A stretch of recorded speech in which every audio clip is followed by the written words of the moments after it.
Subscribe करें और bell दबाएं ताकि कोई खबर रह न जाए।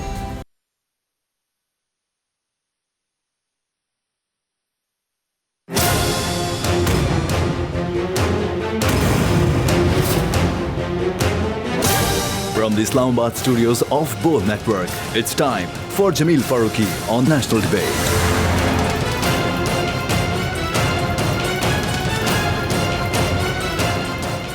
Good evening, welcome to national debate.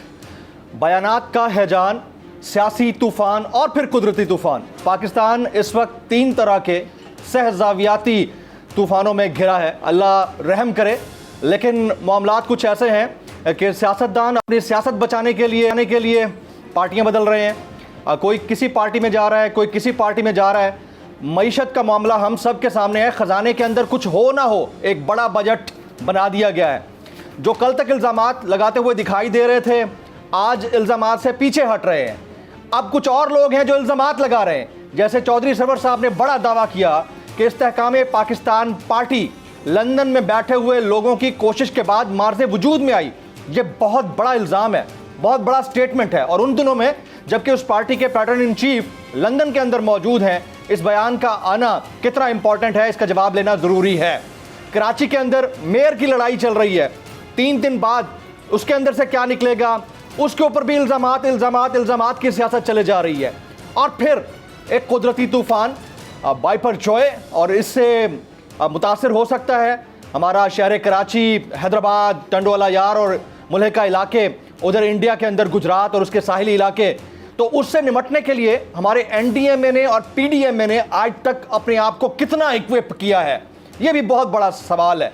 सारा सवाल तो अपने आप को इक्विप करने का है, चाहे वो पॉलिटिकल तौर पे हो, चाहे बीइंग स्टेट हो, सॉवरेन स्टेट हो, या चाहे किसी भी डिजास्टर से लड़ने की सलाहियत हो। इन तमाम मामला सिर्फ और सिर्फ इक्विप होने का है। क्या हम उस लेवल तक पहुंच पाए हैं? नहीं पहुंच पाए हैं। कमी रही है तो क्यों रही है? जिम्मेदार कौन है? जो जिम्मेदार है वो जिम्मेदारी लेने को तैयार है भी या नहीं है? आज की नेशनल डिबेट में इसी पर बातचीत होगी। Agenda on the national debate पर बात करेंगे ट्रेंडिंग टुनाइट की। ट्रेंडिंग टुनाइट आज का हमारा हैशटैग है #बाइपरजॉय। #बाइपरजॉय। मुझे जमील फारूकी कहते हैं। आप मेरा प्रोग्राम नेशनल डिबेट बोल न्यूज़ पर मुलाजा करते हैं। हमारे मौजूद मेहमान, मेन हमारे जो मरकज़ी मेहमान होंगे, मेजर रिटायर्ड खुरम रोकड़ी साहब, उन्होंने स्टूडियोज़ में हमें ज्वाइन किया हुआ है। सर, तशरीफ़ लाए, आपको बहुत बहुत शुक्रिया। हमारे दूसरे मौजूद मेहमान हमजा करामत साहब, हाल ही में रहनुमा बने हैं मुस्लिम लीग काफ के। इससे पहले आपको पता है कि इनकी एसोसिएशन किन के साथ थी, लेकिन बहरहाल इन्होंने ज्वाइन किया, इनका बहुत बहुत शुक्रिया। गाहे बगाए हमें बीपर्स पर कराची की सूरत हाल बताने के लिए मुख्तलिफ पाकिस्तान के स्टेट से रिलेटेड शख्सियात ज्वाइन करती रहेंगी। जैसे DG PDMA सलमान शाह साहब हमें ज्वाइन करेंगे सिंध से। डॉक्टर सरदार सरफराज साहब, चीफ मेट्रोलॉजिस्ट कराची, आप हमें ज्वाइन करेंगे। और शर्जील इनाम मेमन साहब, वज़ीर इत्तलात सिंध, सीनियर रहनुमा पाकिस्तान पीपल्स पार्टी, वो भी हमें ज्वाइन करेंगे थोड़ी देर में। आप सबका बहुत बहुत शुक्रिया। इनिशियल कमेंट रोकड़ी साहब मैं आपसे लेना चाहूँगा। मौसम की सूरत हाल तो हम बाद में जानेंगे, सियासी मौसम की सूरत हाल के ऊपर बात करना बहुत ज़रूरी है। चौधरी सरवर साहब ने बड़ा दावा कर दिया। उन्होंने कहा कि लंदन वालों की ईमा के ऊपर इस्तेहकाम पाकिस्तान पार्टी मार्ज़े वजूद में आई। इसमें कितनी सदाकत है और कैसे काउंटर रिएक्ट करेंगे इसके ऊपर? देखिए, हमारा जो सियासी माहौल है ना, वो गुमान की बुनियाद के ऊपर हुक्म लगाने पे आ गया है। पूरी तारीख दुनिया की आप पढ़ लें, गुमान लोग करते हैं लेकिन वो फाइनल वर्डिक्ट नहीं देते। यानी वो कह सकते हैं कि यार हमें लग रहा है ये हो सकता है, या ये नहीं, कोई नहीं कहेगा, वो कहेगा ये हो गया है। और उसके बाद जब आप पूछेंगे एविडेंस तो कहेगा someone has told me. Now who is that someone? This nation will never understand that. ये ऊपर से लेके नीचे तक हमारा एक नेशनल बिहेवियर बन गया। अब चौधरी साहब से गलती ये हुई कि अब हमारे कल गलती ये हुई कि चौधरी साहब ने ज्वाइन कर ली काफ लीग। मैं यहाँ तक कि क्रिटिसिज्म, नेगेटिव क्रिटिसिज्म का नहीं होता, ये उनकी चॉइस है, उनकी चॉइस है। लेकिन यकीन जानिए 3 दिन पहले मैंने जब उनको टीवी पे देखा, जब उन्होंने ज्वाइन 4 दिन पहले कहीं देखा, तो मैंने कहा सून चौधरी साहब को रियलाइज होगा कि मैं क्या कर बैठा हूँ। और उसकी रियलाइजेशन का आज ये जो हमें मिल रहा है इम्पैक्ट जो है वो मिल रहा है। चौधरी साहब शुड कंसंट्रेट क्यू लीग के ऊपर। चौधरी साहब को जो 5-4 साल की गवर्नर है और उससे पहले की ये भी है, हम नून लीग के दौर की गवर्नरशिप वो तमाम अपने उस गवर्नर को ही should think and enjoy. Chaudhary साहब, I remember is one picture, he is in lake, वो कपड़े पहने हुए हैं और वो गवर्नर के जो है ना जो एक झील है उसके अंदर एक शाहाना किश्ती के अंदर बैठे हुए थे। तो हम वो लोग थे, हम कहते थे यार नॉट दिस भाई, इस चीज को छोड़ो, काम करो, ये वाली पिक्चर। अच्छा, उसके ऊपर मेरी बड़ी ऑब्जेक्शन थी उस पिक्चर में। मैंने भी उसके ऊपर बड़ा शोर मचाया था। तो I would recommend and I would request Chaudhary साहब, काफली पे कंसंट्रेट करें, और पता नहीं आपके लिए शायद कुछ चांस बन जाए कि गवर्नर बनने का कहीं और, लेकिन he should avoid these things on basis. आप इसको रिजेक्ट करेंगे? 100% बेसलेस है, 100% ऐसा कुछ नहीं है, नॉट एट ऑल। अच्छा, और इस बात में कितनी सदाकत है कि इस्तेहकाम पाकिस्तान पार्टी नून लीग के साथ अलायंस में जाएगी फ्यूचर में? सर देखें, अलायंस की जब हम बात करते हैं ना, आप मुझे बताएं पीपीपी का और नून का अलायंस हो सकता था? सवाल ही नहीं पैदा होता था। नहीं हो सकता था। सड़कों पर घसीटने की बात हो रही थी। हुआ ना अलायंस। हाँ जी। मैं ये कहता हूं कि अलायंस फॉर द बेटर सेक हो, अलायंस फॉर द गुडनेस हो। सबसे पहले हमें कोई एतराज नहीं किसी के साथ भी कल अच्छाई के लिए अलायंस करने का, लेकिन हक और बातिल ना करार दिया जाए, यानी राइट एक्सट्रीम लेफ्ट एक्सट्रीम इस पे ना खड़ा हुआ जाए। पार्टीज को भी और पार्टी लीडरशिप्स को भी आज के दौर गुजरने के बाद ये सोचना चाहिए कि वो हक और बातिल की जंग ना समझें। पाकिस्तान की पार्टीज हैं, पाकिस्तान के लोग हैं, और पाकिस्तान के लिए अगर वो इकट्ठे होंगे तो पाकिस्तान का फायदा होगा, नुकसान नहीं होगा। तो मैं तो इसका कायल हूं। क्या गवर्नमेंट में MQM ये सारे लोग शामिल नहीं थे? मिनिस्टर्स तमाम दूसरी मेन पार्टीज के लोग शामिल नहीं थे। तो इस अलायंस को एज ए तैबू क्यों सोचा जाए कि कोई नया काम हो रहा है? अलायंस फॉर बेटरमेंट हो, अलायंस अच्छाई के लिए हो, मुल्क के लिए हो, आपको और हमें सपोर्ट करना चाहिए। हाँ, जहां अलायंस जाए डिस्ट्रक्शन मोड में, जहां अलायंस जाए मुल्क के खिलाफ, आपको और मुझे दोनों को चाहिए कि हम खड़े हो जाए। तरीन साहब की मुलाकात हुई है नवाज शरीफ साहब से? I think it is due now. Is it due now? I was hearing it on media, लेकिन अभी तक ऐसी चीज मेरे पास पहुंची नहीं है। I was told कि he is what would be the agenda? Sir agenda देखें, दो पार्टीज की जो लीडरशिप है ना सर, उसको पाकिस्तान की मौजूदा सूरत हाल के ऊपर मिलना लाजिम है। तरीन साहब शुड मीट। मैं आपसे इजाज़त लूंगा क्योंकि शर्जील इनाम मेमन साहब ने हमें ज्वाइन किया है टेलीफोन लाइन पर, और बड़ा इंपॉर्टेंट है उनका टेक लेना। बहुत शुक्रिया शर्जील भाई। इस पर बताइएगा क्या सूरत हाल है बाइपर जॉय की, और क्या रेकमेंड करेंगे पब्लिक को कि वो किस तरह एहतियाती तदाबीर अपनाएं? बिस्मिल्लाह में शुक्रिया जी। इस वक्त गवर्नमेंट ऑफ सिंध तो मुकम्मल तौर पर मौजूद है, और हर एरिया में जितने भी वल्नरेबल एरियाज हैं, अभी तक कोई 56,000 लोग जो हैं वो इस वक्त रेस्क्यू किए जा चुके हैं, जब तक कि ये कोई 70,000 प्लस लोग जो हैं वो वल्नरेबल एरियाज में थे। पहले ये 46,000 थे, अब जैसे समंदर की इसकी तूफान की आगे बढ़ने की खबरें आ रही हैं तो मजीद एरियाज भी जो इसकी लपेट में आ रहे हैं। तो पहले हमें सुबह तक जो फिक्र थी कि 46,000 लोग इस पोजीशन पे, और अब आगे जी 76,000 समथिंग कुछ लोग हैं, लेकिन 56,000 लोगों को निकाल दिया जा चुका है। और इस वक्त भी गवर्नमेंट ऑफ सिंध की complete machinery, Pakistan army, Pakistan rangers, Sindh rangers, navy और कोस्ट गार्ड के लोग, हमारे जितने जवान हैं वो भी सब इस रेस्क्यू ऑपरेशन में शामिल हैं। Commissioners, deputy commissioners, assistant commissioners, वो भी सारे इस पूरे प्रोसेस में शामिल हैं। चीफ मिनिस्टर साहब और कैबिनेट और जितने भी पीपल्स पार्टी के एमपीज एमएनए थे वो मुख्तलिफ एरियाज में लोगों को रेस्क्यू कर रहे हैं। रिलीफ कैंप्स कायम किए जा चुके हैं। पब्लिक से गुजारिश सिर्फ जी एक है कि गवर्नमेंट के साथ ताउन करें। हुकूमत जिस एरिया में जो अलर्ट जारी कर रही है, जो तदाबीर दे रही है, एहतियाती तदाबीर दे रही है, उसको बराए मेहरबानी पब्लिक कोऑपरेट करे। पब्लिक इसको कोई त्यौहार या फन ना ले कि जी हमें समंदर में सी व्यू की तरफ घूमने जाना है, लोग अपने घरों में रहें। अननेसेसरी मूवमेंट जो है घरों से वो ना की जाए।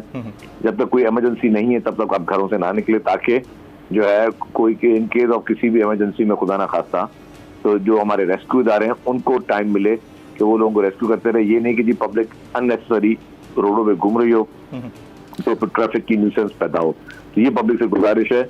गवर्नमेंट पूरी कोशिश कर रही है कि जी इन सारी चीजों को कंट्रोल में लाया जाए। हॉस्पिटल्स में भी चीफ मिनिस्टर साहब ने जो है वो उनको अलर्ट किया हुआ है।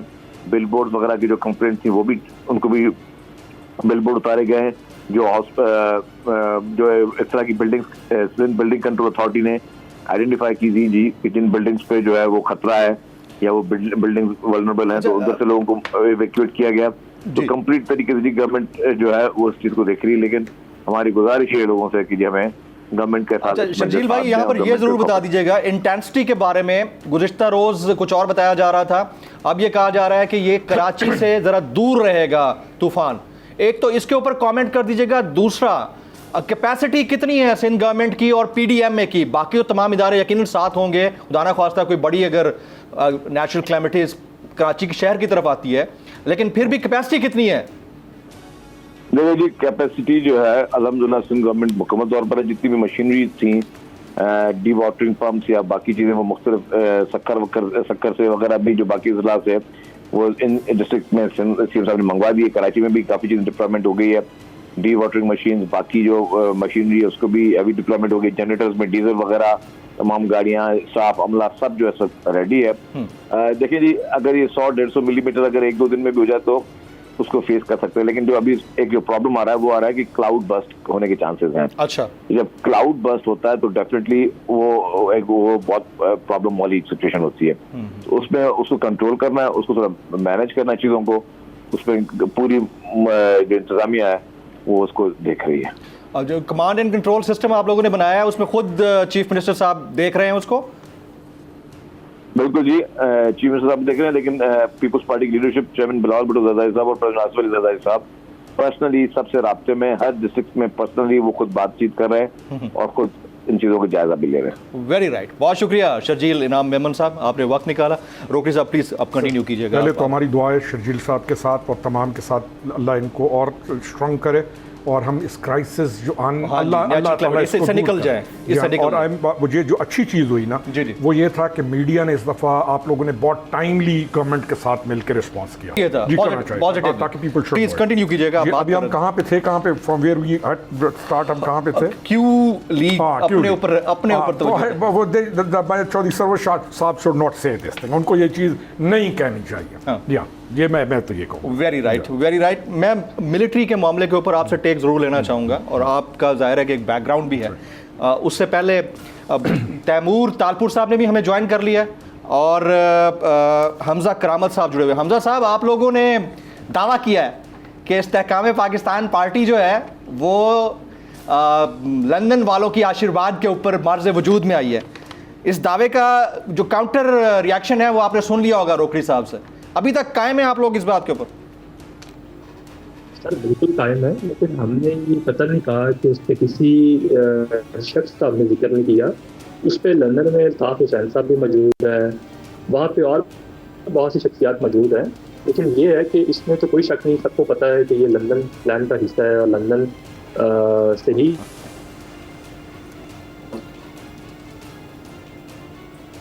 अच्छा, आप अभी तक इस बात पे डटे हुए हैं कि लंदन प्लान का हिस्सा है, लेकिन नाम नहीं लेना चाह रहे। नाम भी ले देना, किसके प्लान के तहत मार्ज़े वजूद में आई? सर बात यह है कि नाम लेना जरूरी नहीं है, लेकिन सबको पता है। There is some technical problem with his internet, I guess. Skype का इशू है। जरा आप इस पे कमेंट कर दीजिएगा। जो इंटरेस्टिंग लफ्ज इस्तेमाल किया है ना, हाँ, इन्होंने, वो है लंदन प्लान। लंदन प्लान, उसमें कोई भी हो सकता है। अब मैं गुमान करते हुए इस लफ्ज के बाद ये कहूँ कि इनका नैरेटिव और इस वक्त एक है, यानी why are you using a word जो सिर्फ एक आदमी इस्तेमाल कर रहा था। I should not take his name because एक है, यानी एक आदमी इस नाम को इस्तेमाल कर रहा था। इसका मतलब है कि आप और वो अलाइंड हैं इस मामले में, लंदन प्लान का लफ्ज़ इस्तेमाल करने में। क्यों वो बात करते हैं जिसका ना आपको इल्म है, ना आपके पास सबूत है, और फिर आप कहते हैं कि समवन टोल्ड मी। आप क्यों काफ लीग को तो रीजनेबली गुड होना चाहिए। काफ लीग पे क्रिटिक मैं कम करूंगा क्योंकि अपने साथ काफ लीग खुद जो कुछ कर चुकी है परवेज़ इलाही साहब की सूरत में, हमारी दुआ है कि चौधरी शुजात साहब बेहतर तरीके से अपनी पार्टी को बचा सकें, हम यही कह सकते हैं जी। बाहर से बैठकर जो इनकलाब लाने की बातें होती हैं और वो लोग जो मुल्क में नहीं टिक सके, मुल्क से बाहर बैठे हैं और मुल्क में बैठे हुए लोगों को एजिटेट कर रहे हैं। मैं ये लफ्ज़ इसलिए इस्तेमाल कर रहा हूँ क्योंकि उनको नहीं पता कि ग्राउंड रियलिटीज़ मुल्क के अंदर बैठे हुए लोगों के लिए क्या हो सकती हैं। ये कितना जस्टिफाइड है? सर जुल्म है, जहालत है और इन लोगों की विंडिक्शन है। मैं ये कहूँगा विंडिक्शन है। वाई? क्योंकि जब ये यहाँ से जाते हैं ना, बहुत सारी दुनिया, तो यहाँ के मसाइल का शिकार होके जाते हैं। मसाइल तो थे अपने मुल्क में, तो जब बाहर जाते हैं तो वहाँ पे जाके जो ज़िंदगी गुजारते हैं ना, तो इनको विंडिक्शन होती है अपने मुल्क के साथ, और ये उस विंडिक्शन में ये बातें करते हैं। अच्छा मुझे आप ये बताएं, जब ये वापस आएंगे ना, एयरपोर्ट पे उतरेंगे, प्रोटोकॉल मांग रहे होंगे, वहाँ पर हालत देखें मैं ज़्यादा क्रिटिसाइज़ नहीं करना चाहता हूँ ओवरसीज़ को, तक कि मेरे दिल इस वक्त जो ओवरसीज़ में से एक तबका जो पाकिस्तान के साथ जुल्म और ज़्यादती कर रहा है, मुझे आप ये बताएं, ये खड़े होकर पाकिस्तान के ख़िलाफ़ वो जहालत कर रहे हैं। इंडिया कश्मीर के अंदर जो एट्रॉसिटीज़ कर रहा है, दुनिया में इस वक्त आप कहीं नहीं देखेंगे एट्रॉसिटीज़ कश्मीर के मुकाबले में। आप इंडियंस को नहीं देखेंगे कि कहीं खड़े होकर अपने मुल्क को नंगा कर रहे हो। आप देखें उन्होंने कितना आप कर क्या रहे हैं, आप अपने मुल्क के साथ कर रहे हैं। अच्छा, आपने दिया क्या है मुल्क को?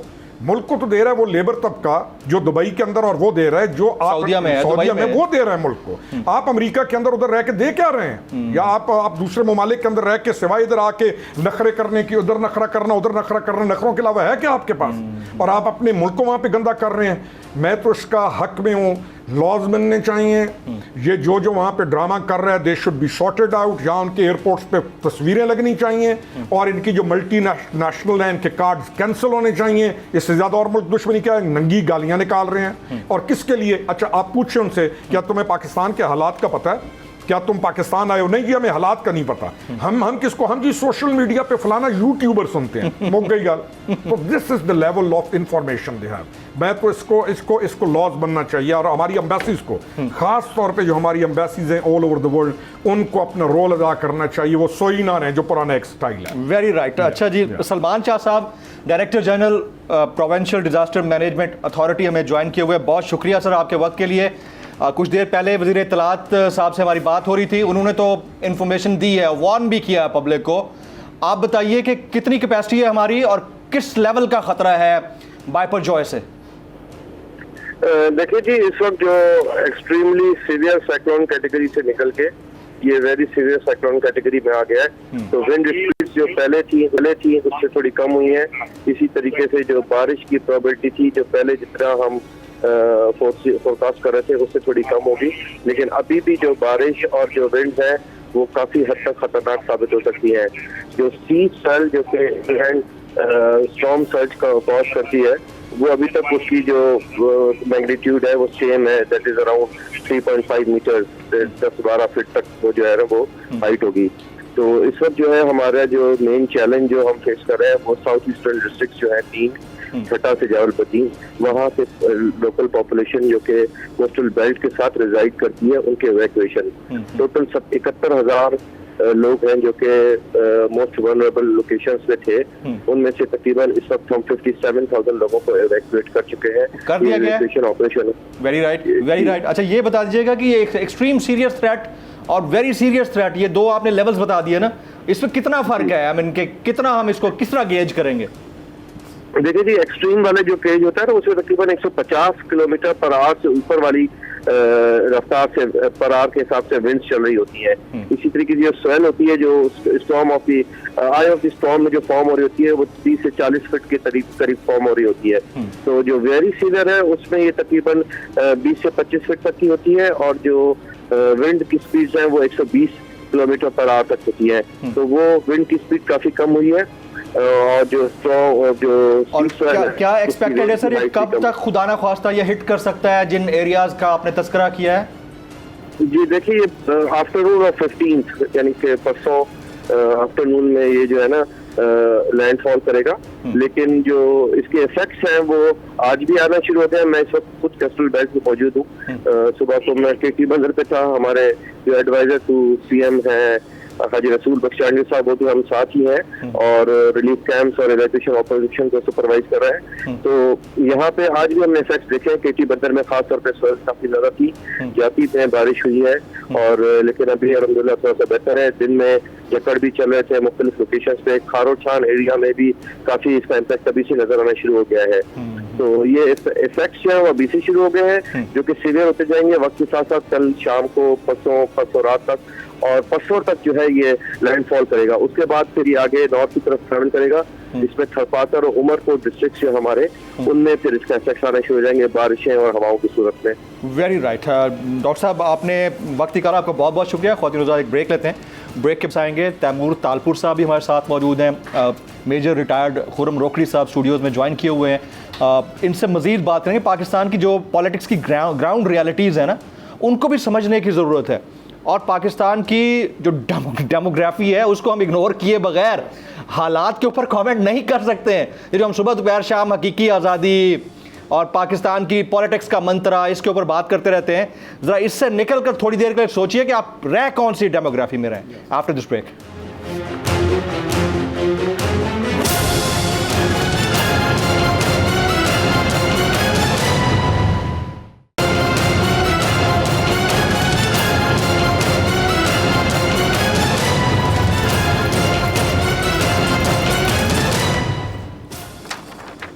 Welcome back. मैं अपने तमाम मौजूद मेहमानों को एक बार फिर से खुश आमदीद कहता हूँ। तैमूर तालपुर साहब ने हमें ज्वाइन किया है, स्काइप लिंक पर आप जुड़े हुए हैं, बहुत शुक्रिया। तैमूर भाई, सबसे पहले तो ये बताइएगा कि क्या सूरत हाल है तूफ़ान की, क्योंकि ये इस वक्त सीरियस अलर्ट है और हम चाह रहे हैं कि इस टेलीविज़न शो के ज़रिए पॉलिटिक्स पे तो हम बात कर ही रहे हैं ना, ये जो कुदरती आफत है इसके ऊपर बात करना ज़्यादा बनती है और इसमें सारे साथ खड़े हैं, चाहे be at the Sindh government, PDM में हमारी अफवाज जो भी हैं जो इस वक्त सूरत हाल से नंबर आजमाएं। बताइएगा क्या सिचुएशन है सर। बिस्मिल्लाहिर्रहमानिर्रहीम। देखिए जी, जो लेटेस्ट जो टारगेट था वो चेंज नहीं हुआ है, अभी भी सुजावल की साइड पर ही डायरेक्शन आ रहा है इसका और वहीं पर अभी तक इम्कान है कि हिट करेगा।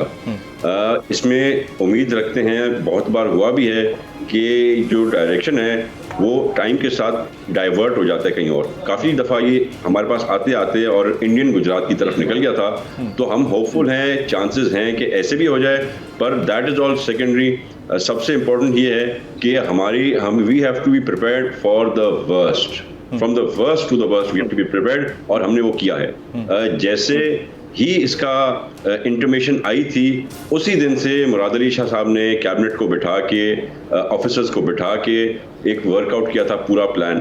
फिर उस प्लान के बाद उन्होंने अफवाज पाकिस्तान के साथ बैठ के, उनको बुला के, उनके साथ विजिट्स करके उनको इन्वॉल्व किया है। हमारे जो ब्यूरोक्रेसी है वो पूरी इन्वॉल्व है, और ख़ुसूसन हमारे जो मेंबर्स हैं ऑफ पार्लियामेंट उन सबको अपने अपने इलाकों में स्टेशन कर दिया है। खसूसन में इश्यूज आ रहे थे साहिली पट्टी के साथ जो इलाका है, केटी बंदर का, सजावल का, वहाँ से लोग जो हैं दे वर रिफ्यूजिंग टू गो। तो पहले हमारे जो रिप्रेजेंटेटिव्स थे वो गए, उन्होंने जाके उनको कन्विंस किया, और उसके बाद भी नहीं हुए। तो जब बिलावल भुट्टो साहब ने उनको अपील की, उसके बाद से हमें डिफ़िकल्टी जो है कम हो गई है, और मेजॉरिटी ऑफ द लोग हमने वहाँ से चेंज कर दी है, उनकी लोकेशन जहाँ पे ख़तरा था उनको ले गए हैं, और शायद कुछ लोग हैं जिनको हम लेके जाएंगे, पर this will all be completed. उसके अलावा कराची का जो है बहुत परेशानी थी, यहाँ पर भी आपने देखा होगा, हमने जो साहिली पट्टी के साथ रास्ते हैं वो सारे बंद कर दिए हैं। हालांकि यहाँ पर हम हिट नहीं हो रहे हैं, पर फिर भी just to be on the safe side we are taking all this precaution, because हमारा जो ये मैंने जैसे आपको बताया कि द टारगेट कैन चेंज, उनका डायरेक्शन किसी भी तरफ टाइम पर चेंज होकर हमारे यहाँ भी आ सकते हैं। तो हम वो सारे प्रिकॉशंस लेकर बैठे हैं। कोई 60 ऐसी हमारी अंडर कंस्ट्रक्शन बिल्डिंग्स थी जिनको खतरा था, उनको हमने अलग सील कर दिया है। जो बिलबोर्ड्स थे, 80% of the billboards have already been removed. मेरे पास पूरे फुटेजेस पड़े हुए हैं। मैं भी आपके साथ कर लूंगा वो फुटेजेस सारे आपके मोबाइल पे, तो you can also take a look at that. तो वॉट एवर इस हमने इमरजेंसी SOS बेसिस पे यहाँ पे लगा दी है। सारे जो हैं लोग जो गवर्नमेंट सर्वेंट्स थे उन सबको वापस तलब कर दिया है। जिन जिन एरियाज का में हिट होने का खतरा है वहाँ पे लोगों को शिफ्ट करने के साथ साथ हमने मेडिकल कैंप्स, 6 बड़े मेडिकल कैंप्स लगा दिए हैं, which are like equivalent to hospital के जितना। और उसके अलावा भी जितनी भी प्रिकॉशंस थे, जो कुछ सिंध हुकूमत करती थी उसने किया है। और सबसे अच्छी बात यह कि टाइमली सारे काम हुए हैं। यूँ नहीं है कि हम लास्ट मोमेंट पे ये चीज़ें करते। मुराद अली शाह साहब ने बड़ी अच्छी तरह से हर चीज़ को ऑर्गेनाइज किया है। बाकी दुआगू हैं अल्लाह से, अल्लाह बेहतरी करे। सिर्फ मुराद अली शाह साहब की बात नहीं है, आपके जो चेयरमैन हैं जरदारी साहब भी, अभी शर्जील भाई से थोड़ी देर पहले बात हो रही थी, कह रहे हमने कमांड एंड कंट्रोल सेंटर बनाया हुआ, उसमें सारे बैठे हुए हैं और सर जोड़ के बैठे हुए हैं। तैमूर भाई साथ रहिएगा। मैं ज़रा डॉक्टर सरदार सरफराज साहब जो है चीफ मेट्रोलॉजिस्ट कराची में, ज़रा मौसम पब्लिक देख रही है, जिस तरह का भी माहौल बना हुआ है कराची के अंदर, हैदराबाद के अंदर, उन तक लेटेस्ट इन्फॉर्मेशन जाना बड़ी ज़रूरी है। डॉक्टर साहब बताइएगा ये तूफान का रुख किधर है और कितने चांसेस हैं खुदा ना ख्वास्ता हिट करने के कराची हैदराबाद?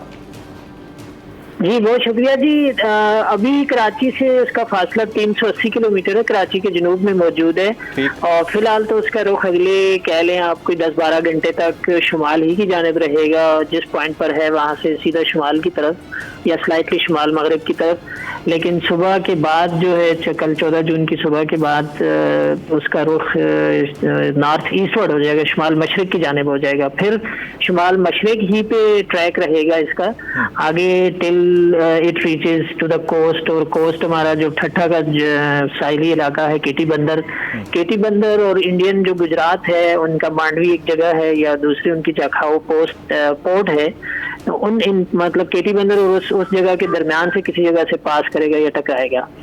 तो उसका जो ज्यादा पोर्शन है वो दिखाई देता है कि इंडियन साइड से निकलेगा, लेकिन कुछ उसका हिस्सा जाहिर है केटी बंदर और हमारे एरिया को भी मुतासिर करेगा।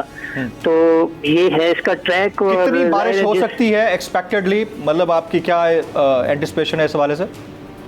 सॉरी मैं आपका सवाल सुन नहीं पाया। कितनी बारिश हो सकती है कराची हैदराबाद केटी बंदर साइड के ऊपर? देखिए कराची और हैदराबाद में तो कोई बहुत तेज बारिश नहीं है। कराची में बारिश जरूर होगी। कल तो स्कैटर्ड सी रेन है, यानी कहीं लाइट कहीं मॉडरेट रेन, और फिर परसों तरसों जो 15 और 16 तारीख है उसमें किसी जगह पर हैवी फॉल हो सकता है। लेकिन उस तरफ ठट्ठा के पूरा डिस्ट्रिक्ट और सुजावल और फिर आगे बदीन, फिर थरपारकर, मीरपुर खास और उमरकोट, ये जो 6 डिस्ट्रिक्ट हैं उनमें ज्यादा बारिश है, क्योंकि इसका ट्रैक ही ऐसे है। पूरे के पूरा जो क्लाउड मास है ये मूव करता हुआ पाकिस्तान की और इंडिया की जो बाउंड्री है एन उसके ऊपर से या उसके बराबर से निकलेगा आगे। तो जाहिर है कि ज्यादा बारिश उस पूरी कौन या उस पूरी बेल्ट पे होगी, और तेज हवाएं भी बहुत जाहिर चलती हैं इसके साथ एसोसिएट होती हैं। 100, 120 या 140 किलोमीटर फी घंटा की रफ्तार से आंधी चल सकती है।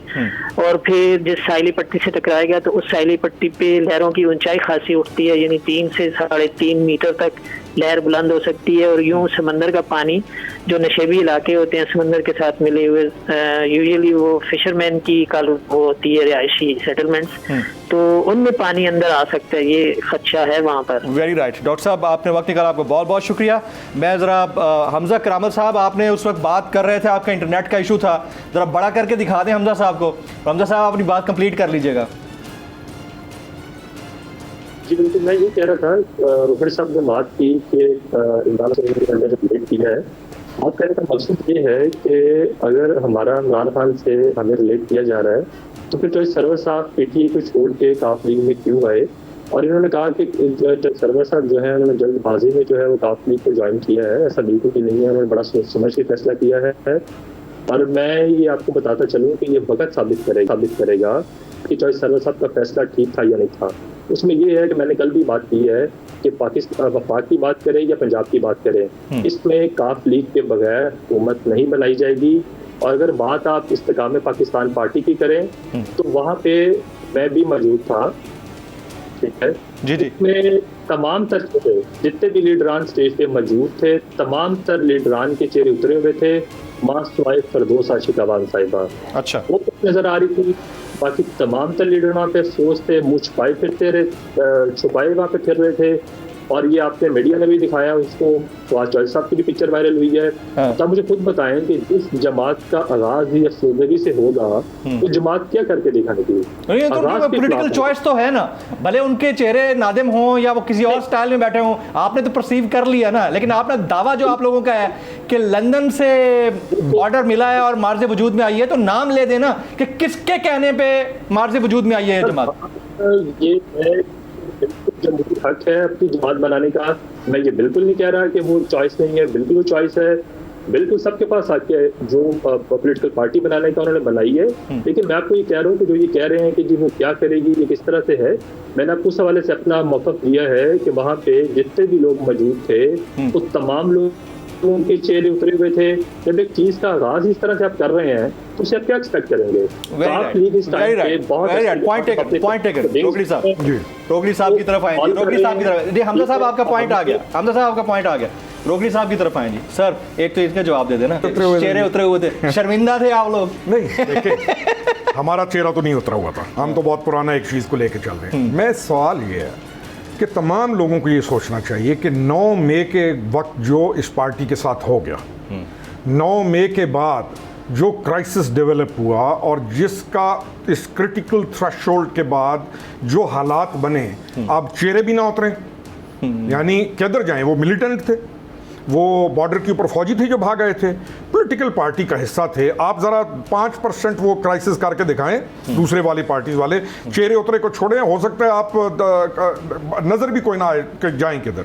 पाकिस्तान है, सोशल मीडिया का एक अलहदा गंद है यहाँ के ऊपर, ट्रोलिंग यहाँ पे अलहदा है, लोगों को इल्ज़ाम लगाने की आदत यहाँ पे अलहदा है। उनको मैं तो खुले दिल के साथ उनको वेवर भी दे रहा हूँ, और हद तक कि उनमें कुछ ऐसे हैं जो कि जिनके साथ मेरे हो सकता है पर्सनल ग्रजेस हों, लेकिन मैं सारी चीज़ों को छोड़ के कह रहा हूँ let them come.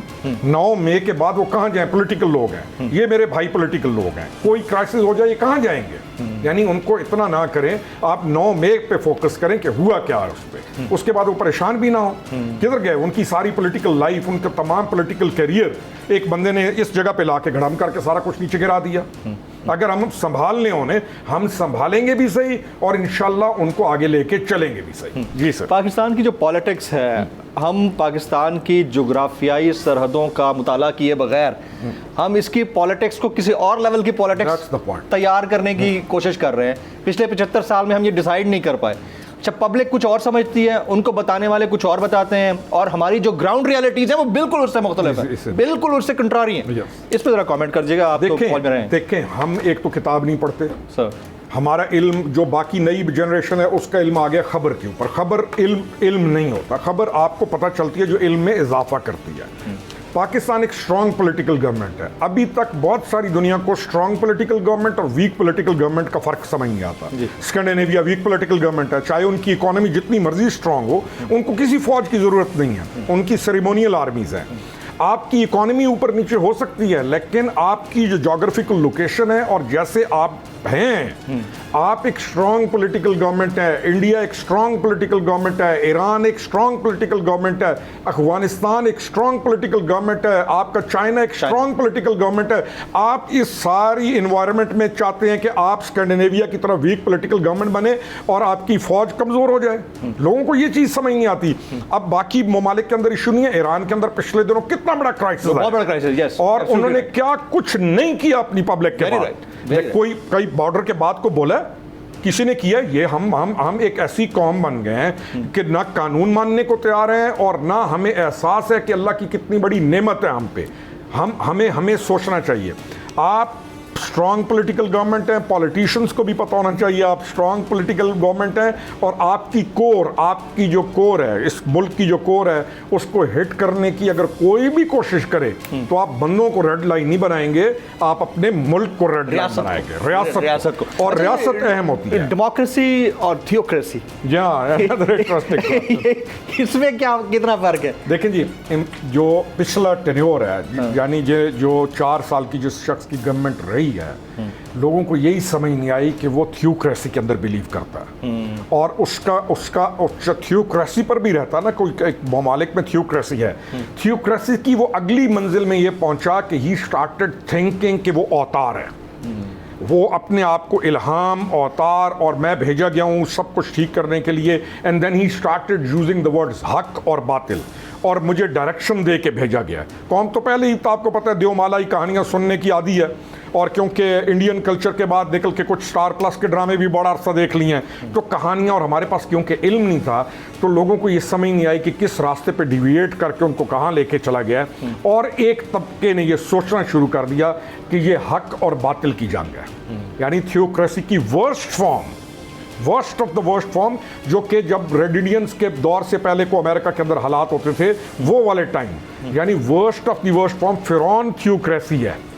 Worst of the worst form की जो थियोक्रेसी का जो worst of the worst form है वो फिरौन है। यहाँ पे बंदा कहता है आई एम द गॉड।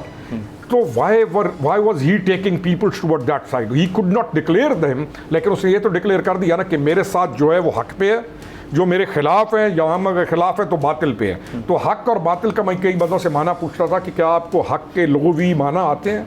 क्या आपको हक लफ्ज़ का पता है कि ये कहाँ आया है? क्या आपको बातिल के माना आते हैं? नहीं जी नहीं, हम हक पे हैं, बाकी बातिल पे हैं। तो हक और बातिल के बाद तीसरी चीज़ क्या आती है? आग लगा दो, मार दो, ये कर दो। तो this was a very dangerous phase जिसमें से हम गुजरे हैं।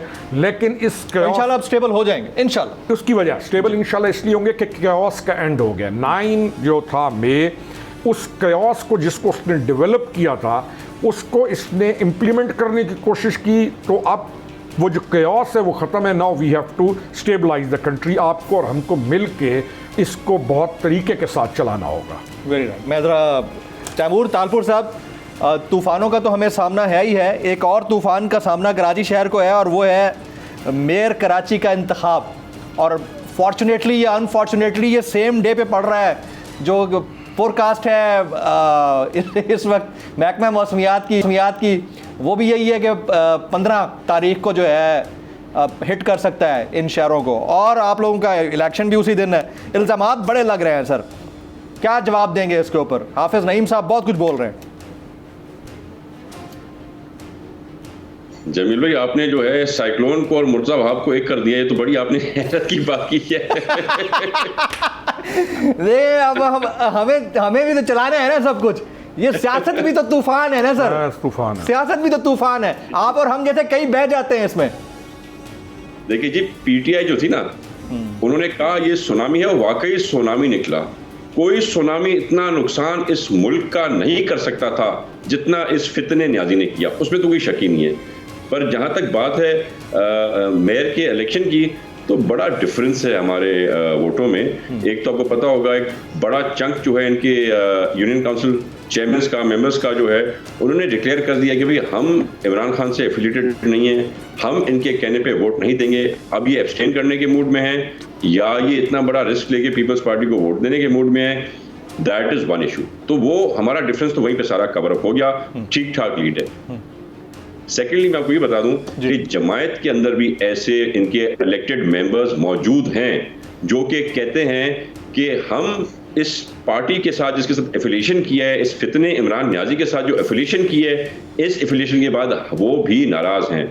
अब उनमें से कुछ दोस्त मेरे से हमसे राब्ते में हैं, कुछ लोग राब्ते में नहीं हैं, कुछ जीआई से राब्ते में है, कुछ उनसे भी राब्ते में नहीं है। तो डिफरेंस बहुत बड़ा आना है। और मैं आपको एक बात बता दूं, आप ये क्लेम कर रहे हैं कि मेजॉरिटी आपके पास है और मुर्तज़ा वहाब साहब मेयर होंगे कराची के 15 जून को। देखिए जी, मैं गलत बात नहीं करूंगा, बिलीव मी ऑन दिस। हमारे पास 9 मई से बहुत पहले मेजॉरिटी थी to bring our own mayor, much before 9th मई के बाद तो इनका चरखा परखा सब ढीले पड़ गए, कुछ बचा ही नहीं है। इनका कोई एमएनए नहीं बचा, इनका एमपी नहीं बचा।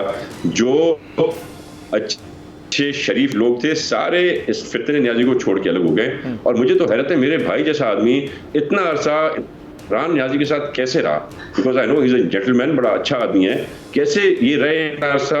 और बाकी ऐसे लोग, जहांगीर तरीन जैसे, वो तो बहुत पहले ही अपना अलग हो गए जब उन्होंने असल इसके पर देखा, इसका अलग रूप देखा, इसका गंदा जो अंदर जहनियत थी वो देखी, बहुत लोग पहले अलग हो गए थे। तो this had to be happen, but इंशाल्लाह ताला। रफ एस्टिमेट सर, नंबर्स कितने नंबर्स हैं आपके पास? रफ एस्टिमेट मेयर बनाने के लिए, रफ एस्टिमेट। मैं आपको ये बता दूं कि जो लीड है वो होगी 22 या 23 वोटों की मुर्तज़ा वहाब को। अच्छा, we are very much confident. We are very much confident. सबसे पहले तो हमारी दुआ है कि अल्लाह ताला इस साइक्लोन से, बाइपोल जॉय से पाकिस्तानियों को, कराची वासियों को, सिंध वालों को बचा के रखे। आपका बहुत बहुत शुक्रिया तैमूर तारपुर भाई, आपने वक्त निकाला। मेजर रिटायर्ड खुरम रोकड़ी साहब आप तशरीफ लाए, आपको बहुत बहुत शुक्रिया। मनान थे हमजा करामत साहब ने हाल ही में काफ़ी लीग ज्वाइन किया है, उनका इंटरनेट का इशू था लेकिन थोड़ी देर के लिए बात हो गई उनसे, आपके बहुत बहुत शुक्रिया। ख्वातीन हज़रात, सियासत उस वक्त है जब आपकी रियासत है।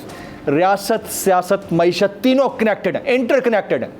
जिस वक्त आपकी रियासत स्ट्रांग है ना, ये बाकी दो पिलर्स उसके साथ ही स्ट्रांग हो जाते हैं। कोई माइकल लाल उसको हिला नहीं सकता, लेकिन उसको अंडरस्टैंड करने की ज़रूरत है और अब उस क्योर से बाहर निकलने की भी ज़रूरत है। नेशनल डिबेट से इतना ही, जमील फारूकी को इजाज़त दीजिए।